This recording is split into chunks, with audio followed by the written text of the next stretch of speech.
सरकार ने जो ये तानाशाही दिखाई है और कोर्ट को तोता बना के अपना काम करवाया है, ये अच्छा नहीं किया। जो भी किया अच्छा नहीं।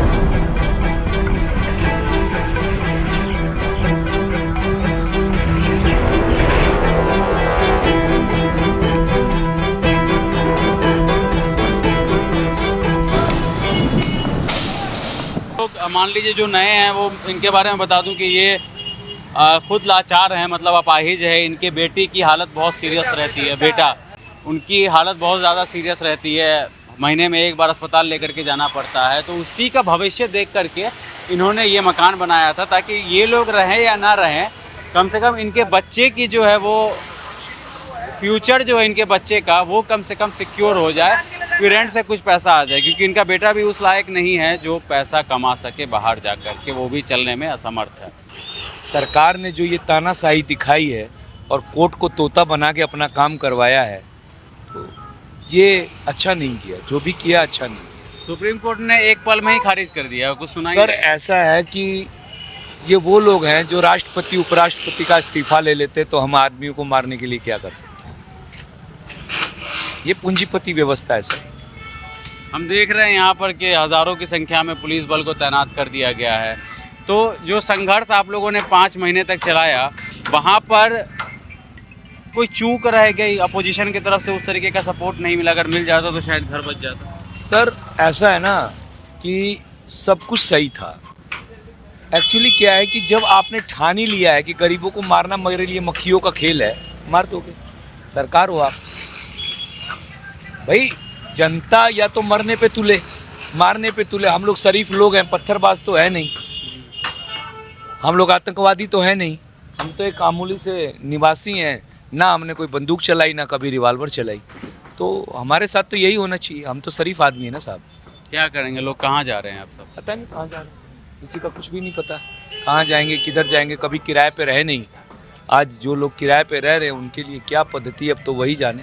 उस बूढ़ी अम्मा को दिखाइए एक बार। ये बेबसी का एक वो चेहरा यहाँ पर साफ तौर पर आप देखने को मिल सकता है। क्योंकि यहाँ पर ये कितने मकान होंगे पासवान जी, यहाँ से वहाँ तक 1 किलोमीटर रेडियस? अच्छा, देखो इनके हिसाब से तो 150 है। 150 मल्टीप्लाई 4, 600, यानी करीब करीब 2,500 से 3,000 लोगों के इकट्ठे पे घर करा जा रहा है एक झटके। आपका भी घर आ गया है इसके साथ में? मेरा घर पीछे है, मेरा नहीं आ रहा है। आपका नहीं आया, फिर भी आपने संघर्ष पूरा किया ताकि इसको रोका जा सके किसी भी। देखिए, अपने लिए तो कुत्ता भी लड़ता है, लेकिन दूसरों के लिए लड़ना इंसानियत होती है। मैडम ने, अगर लगता है कि मैडम ने इंसानियत दिखाई है तो उनको बहुत बहुत बधाई हो इस जीत का। मुबारक हो गरीबों का आशियाना उजाड़ के। उनको अगर कलेजे को ठंडक मिला है तो बहुत बहुत धन्यवाद उनका। अरे तुम गरीबों को मार के और ठहाके भर रहे हो, शर्म आनी चाहिए। शर्म आनी चाहिए उन लोगों को जो ये मीडिया पे लिखते हैं कि तुमने बीजेपी को वोट दिया इसलिए हुआ, तुमने आम आदमी को वोट दिया इसलिए दिया। नागरिक ने अपने अधिकारों का वोट, अपने अधिकारों का प्रयोग किया, उसमें अपराध क्या किया नागरिक ने, ये बता दीजिए आप। अगर आपने मुख्यमंत्री की गोपनीयता की शपथ ली थी तो इसी दिन के लिए लिए थे कि अपने ही क्षेत्र को उजाड़ दोगी। अगर आपने लिया है, बहुत अच्छा किया, तालियां होनी चाहिए आपकी। और अगर यही विकास है, करते जाइए। अब तो ये गली है, गली को भी राइट टू वे में ला दीजिए। उधर से भी नहीं निकल पाएगा, इधर से भी फाड़ दीजिए बीचों बीच। राइट टू वे तो आपका बहुत अमुक हथियार है, जिस मर्जी गरीब को मार दीजिए। क्या कीजिएगा, कुछ भी नहीं है सर। आप भ्रम है कि आप आज़ाद हो, 2 कौड़ी के आदमी हो आप। 1 मिनट में उठा के बंद कर देंगे आपको, 1 मिनट में आपका घर तोड़ देंगे, 1 मिनट में आपको आतंकवादी कह देंगे, 1 मिनट में आपको अगर शेड्यूल कास्ट हो तो नक्सली कह देंगे। आपको कुछ भी करके और आप गए काम से। ये है इस समय देश में। मैं तो अहिंसात्मक तौर से आंदोलन चलाया, आपने देखा होगा। कोई हुड़दंग नहीं करा, किसी को कोई हमने पत्थरबाजी नहीं करी। हमसे तो अच्छे वो पत्थरबाज है। हम लोग तो शांतिपूर्ण रंग है, शरीफ लोग होते। अगर यही बदमाश होते तो आप नहीं खाली करवा पाते। हम तो शरीफ सीधे साधे लोग हैं साहब, दाल रोटी खाने वाले लोग हैं। हमें नहीं पता राजनीति किसको कहते हैं। हमें ये भी नहीं पता कि हम कहाँ जिएंगे, कहाँ मरेंगे, कहाँ ये महिलाएं जाएंगी। किसी को कुछ भी नहीं पता साहब, किसी को कुछ भी नहीं पता। ये सब महिलाएं, इन सब का घर आ गया। सब सब सब सबका घर आप अपना लोगों का भी घर टूट रहा है। अब इन लोगों का टूट रहा है तो हमारा भी टूट रहा है। हाँ? अब तो गरीबों का घर नहीं है। हम खुद थे, हमारी दुकान ये थी किराए की, हम खुद किराए पे रहते थे, 1 रुपया नहीं मिला। भाई क्या करता है भाई, ये भाई थे मजबूर, क्या करे यार, पूरा बनाया था भाई यहाँ से ना मंदिर कुमारी के राज में। अच्छा, ये वाला आप ही का है? हाँ जी, दिखाई दो वहाँ से मेरे को, ये मेरा। मैं तब समझ नहीं पाया था कि ये, मुझे लगा कि आप पूरे इलाके के बारे में बात कर रहे हैं। ये मेरा है पूरा, ये तोड़ना था तो क्षणों में पूरा तोड़ लेते। किराया भी नहीं लिया बिल्कुल भी, एक किराया भी नहीं लिया भाई साहब इन्होंने बिल्कुल भी। 1996 में जब तोड़ा गया मकान, मैं 15 साल का था। आप एक बार बताओ ना, मैं मानता हूँ कि कोई चीज़ जरूरी है, मैं मानता हूँ जरूरी है। 96 में 15 साल का था, मेरे माँ बाप नौकरी कर रहे थे। अगर 96 में ये जरूरत थी जब बीजेपी की सरकार थी, तो 96 में तभी तोड़ के इसको बराबर क्यों नहीं कर दिया गया?